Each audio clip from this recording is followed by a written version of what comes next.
तो क्या UFC 324 से पहले जस्टिन गेची को एक इंजरी हो चुकी है। उनके यहाँ पर ट्रेनिंग फुटेजेस में उनके नेक के पास एक इंजरी दिख रही है। लोगों का ऐसा कहना है ये स्टाफ इन्फेक्शन है। जस्टिन गेची ने खुद ऐसा बोला है कि ये एक इनग्रोन हेयर है। तो इस इंजरी के बारे में बात करेंगे। क्या ये इंटरिम टाइटल फाइट यहाँ पे खतरे में है, उस बारे में अभी आप सबको बताऊंगा। सारी चीज़ों के बारे में डिस्कस करेंगे। साथ ही साथ यहाँ पर अपडेट ये निकल के आ रही है, बहुत सारे लोगों का ऐसा कहना है कि इलिया टुपुरिया ने अपना कोर्ट केस जीत लिया। जो लीगल प्रोसीडिंग्स में इलिया टुपुरिया फंसा हुआ था, फाइनली इलिया टुपुरिया ने कोर्ट केस जीत लिया। वो कोर्ट के बाहर स्माइल कर रहा था, उसने स्टेटमेंट भी दिया। तो इस बारे में भी इस वीडियो के अंदर डिस्कस करेंगे। कब तक इलिया टुपुरिया का कमबैक हो सकता है, क्या ये अच्छी न्यूज़ है, बुरी न्यूज़ है, सारी चीज़ों के बारे में आप सबको बताऊंगा। साथ ही साथ भाइयों, Jon Jones versus Alex Pereira की हैवीवेट की एक सुपर फाइट की जो बातें चल रही थी, उस बारे में भी जॉन जोन्स ने अपडेट दिया है। सारी चीज़ों के बारे में इस वीडियो के अंदर डिस्कस करेंगे। लेकिन उससे पहले आपसे वीडियो को लाइक कर देना, चैनल को सब्सक्राइब कर देना UFC कॉम्बैट स्पोर्ट्स का ऐसा ही कंटेंट हिंदी में एंजॉय करने के लिए। तो भाइयों, सबसे पहले डिस्कस करते हैं यहाँ पर ये इलिया टुपुरिया का जो मैटर चल रहा है। आप सबको पता है इलिया टुपुरिया अपनी वाइफ के साथ एक कोर्ट बैटल के अंदर फंसा हुआ है। इस टाइम पर उसने UFC से यहाँ पर ब्रेक भी ले लिया, वो भी फाइट नहीं कर रहा। और बहुत सारे लोगों ने यहाँ पर रिसेंटली यहाँ पर बहुत सारे स्पेकुलेशंस निकाली है, बहुत सारी बातें चल रही है। तो सीधा सीधा आप सबको बताऊं तो इन दोनों के बीच में डिवोर्स हो रहा है, उसके रिगार्डिंग बहुत सारी चीज़ें होती है। और आप सबको पता है जब ऐसे कोई डिवोर्स केसेस होते हैं, इसमें जो बच्चे होते हैं उनकी कस्टडी के बारे में भी चीज़ें होती हैं। उसके ऊपर भी काफ़ी सारे ट्रायल्स वगैरह चलते हैं कि जो ऑफस्प्रिंग्स है वो किसके साथ रहेंगे, कौन से पेरेंट के साथ रहेंगे। तो उस बारे में ही यहाँ पर डिस्कशन चल रहा था। और वो एक हियरिंग थी जिसमें यहाँ पर इलिया टुपुरिया और उसकी वाइफ भी प्रेजेंट थी। और बेसिकली भाई यहाँ पर सीन ये था कि इलिया टुपुरिया की वाइफ उसकी जो डॉटर है उसको यूनाइटेड स्टेट्स ले जाना चाहती थी स्पेन से। और कोर्ट ने फिलहाल के लिए उसको ये करने से रोक दिया क्योंकि इलिया टुपुरिया स्पेन में रहता है और वो अपनी फिर डॉटर को मिल नहीं पाएगा। तो इन सारी चीज़ों की यहाँ पर प्रोसीडिंग्स चल रही थी और ये इलिया टुपुरिया के फेवर में कहीं ना कहीं गई है। अब यहाँ पर मैं ये चीज़ आप सबको बोलना चाहूँगा कि हमें किसी भी सिचुएशन में बहुत ज़्यादा ऑप्टिमिस्टिक या बहुत ज़्यादा पेसिमिस्टिक नहीं होना चाहिए। अब UFC फैंस यहाँ पर सीधा सीधा ये बोलने लगे फाइनली अब कमबैक हो सकता है, अब जल्दी ही वापस आने वाला है। ऐसा नहीं है, एक बहुत लंबा केस चलने वाला है।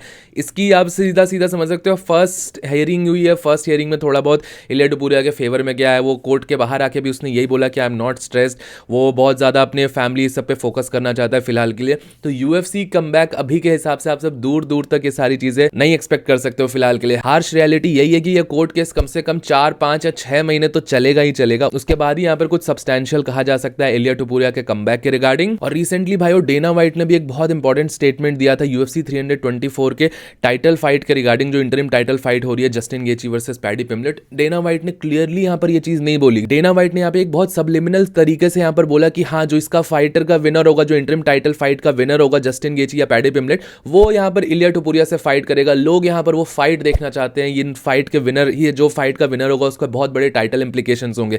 अब क्लियरली ऐसा नहीं बोला डेना वाइट ने कि हाँ, इलिया टुपुरिया जब कमबैक करेगा तो फिर इसके साथ इसकी फाइट होगी, क्योंकि कहीं ना कहीं डाउट है, डेफिनेटली डाउट है यहाँ पर कि इलिया टुपुरिया का कब कमबैक हो सकता है। कोई क्लियर पिक्चर यहाँ पर नहीं है।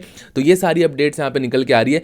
डेफिनेटली थोड़ी बहुत कोर्ट की हियरिंग्स और रूलिंग्स फेवर में गई हैं इलिया टुपुरिया के लिए, बट ये कोर्ट केस अभी भी बहुत लंबा चलने वाला है। अब भाई UFC 324 के बारे में ही बात करें, यहाँ पर जो इंटरिम टाइटल फाइट हो रही है उससे रिगार्डिंग एक अपडेट निकल के आ रही है और ये काफी स्केरी अपडेट है। यहाँ पर जो ट्रेनिंग फुटेजेस दिख रही है जस्टिन गेची, उनके नेक पे यहाँ इस वाले रीजन के अराउंड यहाँ पर एक मार्क देखा गया है, थोड़ी ब्लीडिंग, थोड़ी रेडनेस टाइप देखी गई। अब बहुत सारे लोग यहाँ पे स्पेकुलेशन ये कर रहे हैं कि शायद जस्टिन गेची को स्टाफ इन्फेक्शन हो चुका है। अब स्टाफ इन्फेक्शन जिसको नहीं पता है, बेसिकली एक इन्फेक्शन होता है जो कि फाइटर्स के अंदर काफी ज्यादा कॉमन होता है, क्योंकि वो मैट्स पे होते हैं। जब जो रेसलिंग मैट्स होते हैं, अगर उनको प्रॉपरली क्लीन नहीं किया जाता तो बैक्टीरियल ग्रोथ वहां पे स्टार्ट हो जाती है। और हम सबको पता है जब आप रेसलिंग ट्रेनिंग करते हो, MMA ट्रेनिंग करते हो, तो आपको कट्स वगैरह बहुत ज्यादा लगते हैं।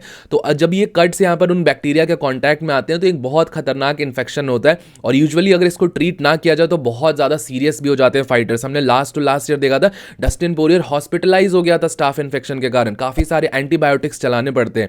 अब बहुत सारे लोगों का ऐसा कहना है हाँ, थोड़ी बहुत यहाँ पर लगी हुई है, इससे ज्यादा सीरियस तो क्या होता है। अब देखिए, ऑब्वियसली ये ट्रीट हो जाता है, आपने तुरंत मेडिसिन ले ली, एरिया को क्लीन रखा तो ये ट्रीट हो जाता है। बट प्रॉब्लम ये होती है कि जब आप एंटीबायोटिक्स वगैरह लेते हो इसकी ट्रीटमेंट के लिए, तो आपकी बॉडी बहुत ज्यादा वीक हो जाती है, उसकी रिकवरी प्रोसेस नहीं स्टार्ट हो पाती अच्छी तरीके से, आप रिकवर नहीं कर पाते। और हम सबको पता है as a combat sports fighter आपकी रिकवरी बहुत ज्यादा सॉलिड होनी चाहिए। इसीलिए हमने देखा है कि मल्टीपल टाइम्स आपने ये सुना होगा, बहुत सारे फाइटर्स ने फाइट के बाद ये बताया है कि वो फाइट इसलिए हारे हैं, फाइट के अंदर उसका कार्डियो इसलिए वीक पड़ा क्योंकि उसने पूरे हफ्ते यहाँ पर एंटीबायोटिक्स लिए थे स्टाफ इन्फेक्शन से डील करने के लिए। और जब स्टाफ इन्फेक्शन होता है तो आप उसमें फाइट भी नहीं कर सकते, फाइट कमीशन अलाउ भी नहीं करती है। अब जस्टिन गेची की बात करें यहाँ पर, तो उसने क्लियरली यहाँ पर डिनाई करा है कि हाँ, ये स्टाफ इन्फेक्शन नहीं है, जो कि हालांकि देखने में लग रहा है स्टाफ इन्फेक्शन नहीं है, मे भी शायद ये कट हो सकता सकता है, लेकिन जस्टिन गेची ने तो कुछ और ही रीजनिंग दिया। उसका ऐसा कहना है कि एक कट है और साथ ही साथ इनग्रोन हेयर है। अब इनग्रोन हेयर्स भाई मोस्टली सबने एक्सपीरियंस किए होंगे, बट इनग्रोन हेयर इतने ज़्यादा ग्रूसम नहीं दिखते, ये कहीं ना कहीं स्टाफ इन्फेक्शन की तरफ ही दिखा रहा है। ऑब्वियसली जस्टिन गेची अभी इस टाइम पे इस सारी चीज़ों को रिवील नहीं करेगा, क्योंकि जो फाइटर होता है, जो अपोनेंट वाली ट्रेनिंग कैंप होता है, उसको एडवांटेजेस मिल सकते हैं, अपनी इंजुरीज को डिस्क्लोज नहीं करता है।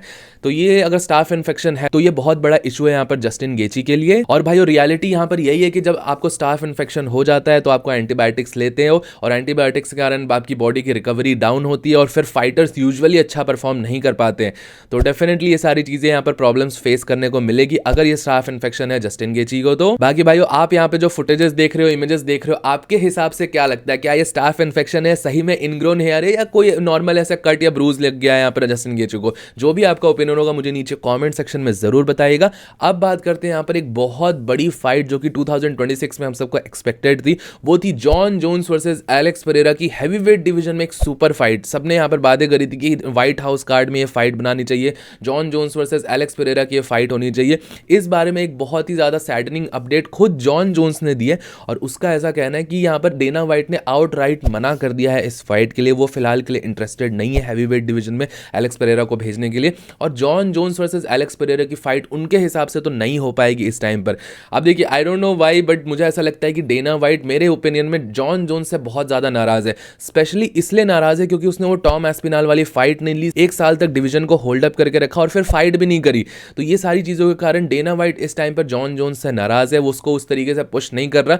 वरना जिसने भी यहाँ पर यूएफसी फॉलो करा है उसको पता है 2024 में किस तरीके से डेना व्हाइट हर इंटरव्यू में जाके pound for pound number 1 fighter Jon Jones, एक मीम ट्रेंड भी लिटरली स्टार्ट हो गया था इस बारे में। अब आप समझ सकते हो कि उस टाइप से यहाँ पे डेना व्हाइट जॉन जोन्स की बात नहीं करता, उस टाइप से बात किया डेना व्हाइट तो अब जॉन जोन्स की बात ही नहीं करता है। कुछ बारे में उसके क्वेश्चन भी पूछा जाता है तो बताता ही नहीं है।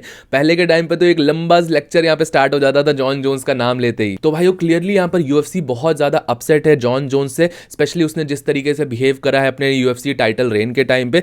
तो मुझे नहीं लगता कि यूएफसी इस टाइम पर जॉन जोन्स की किसी भी विश को मानने वाली है। हालांकि ये यूएफसी के फेवर में ही होता अगर यहाँ पे व्हाइट हाउस कार्ड में वो फाइट करती है, अगर यहाँ पर Jon Jones White House card में फाइट करता है, या Alex Pereira versus Jon Jones की एक सुपर फाइट बनाई जाती। बट यूएफसी इस टाइम पर नाराज है, और तो और डेना व्हाइट ने ये ओपनली भी बोल रखा है कि जॉन जोन्स काफी ज्यादा अनरिलायबल लगता है उसको। तो व्हाइट हाउस जैसे किसी एक मेजर इवेंट में तो उसको ट्रस्ट कर नहीं सकते, और साथ ही साथ एलेक्स पेरेरा जैसे एक बढ़िया फाइटर को जॉन जोन्स के अगेंस्ट रिस्क नहीं करना चाहते। वो एलेक्स पेरेरा को अलग बिल्ड करना चाहते हैं, अलग टाइटल फाइट्स होगी, अलग पैसा कमाएगा डेना व्हाइट, डबल पैसा कमाएगा। जॉन जोन्स फाइट कर ले तो अच्छी बात है, ना करे तब भी यूएफसी को दिक्कत नहीं है, बट एलेक्स पेरेरा को अलग से बिल्ड करना चाह रहे हैं, मुझे ऐसा लगता है। बाकी भाई मुझे तो पता है कि यहाँ पर बहुत सारे लोग इस फाइट का इंतजार कर रहे थे। मे भी शायद डेना व्हाइट का गुस्सा थोड़ा शांत हो जाए, या जॉन जोन्स वापस आके कोई फाइट कर ले हैवीवेट में, तो उसके बाद ये फाइट बुक कराई जा सकती है।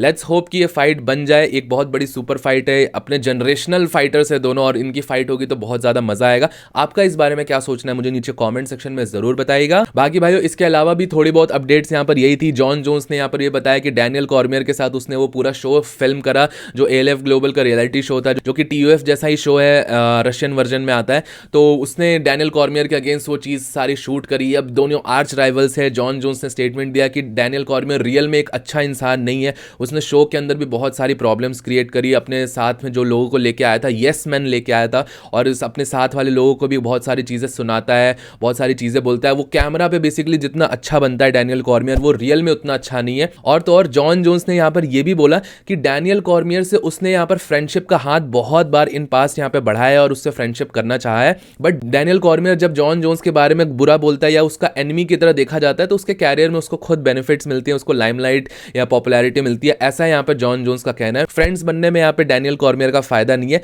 मेरे साथ यहाँ पे दुश्मनी करने में ही डैनियल कॉर्मियर का ज्यादा फायदा है। अब भाइयों, इस बारे में रियलिटी बताऊं तो हाँ, ये जो चीज बोली कि यहाँ पर डैनियल कॉर्मियर को पॉपुलैरिटी मिलती है, लाइक्स मिलती है, वो एक हद तक ही सही है। लेकिन ये चीज भी कहीं ना कहीं जॉन जोन्स की सही है कि उसने काफी बार यहाँ पे फ्रेंडशिप के बारे में बोला है। और डैनियल कॉर्मियर, एक चीज तो आप सबको एक्सेप्ट करना पड़ेगा, चाहे आप उसके फैन हो ना हो, या जॉन जोन्स के फैन हो या ना हो, डैनियल कॉर्मियर कहीं ना कहीं थोड़ा सॉल्टी जरूर है। वो जो लॉसेज उसने जॉन जोन्स के अगेंस्ट लिए हैं, उसका वो कहीं ना कहीं उसको पूरी तरीके से डाइजेस्ट नहीं कर पाया, और वो कहीं ना कहीं उसके स्टेटमेंट्स में टाइम एंड अगेन दिखते रहता है जॉन जोन्स को जिस तरीके से वो टारगेट करता है। स्पेसिफिकली भाइयों, एक और इंसिडेंट्स आपको बताऊं तो अभी थाईलैंड के अंदर जब शो को शूट कर रहा था यहाँ पे जॉन जोन्स दिसंबर के अंदर, तो डैनियल कॉर्मियर ने बेसिकली वहां पर उस टाइम पर ये जाके ट्वीट करा था कि जॉन जोन्स के लिए पैसे कितने ज्यादा इंपॉर्टेंट हैं। अभी ये वेकेशंस का टाइम चल चल रहा है। थैंक्स गिविंग बेसिकली जो यूएसए के अंदर होता है, थैंक्स गिविंग वाले वीकेंड में भी जॉन जोन्स यहाँ पे शूटिंग करने अपने फैमिली से दूर जा चुका है।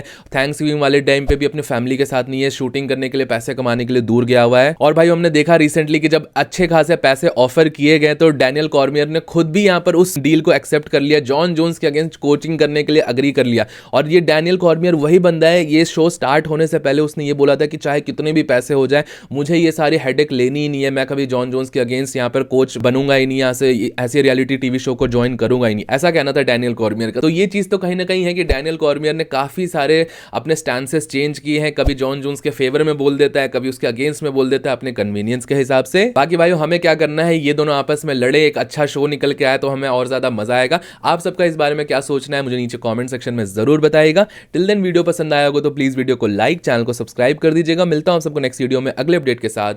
Bye bye.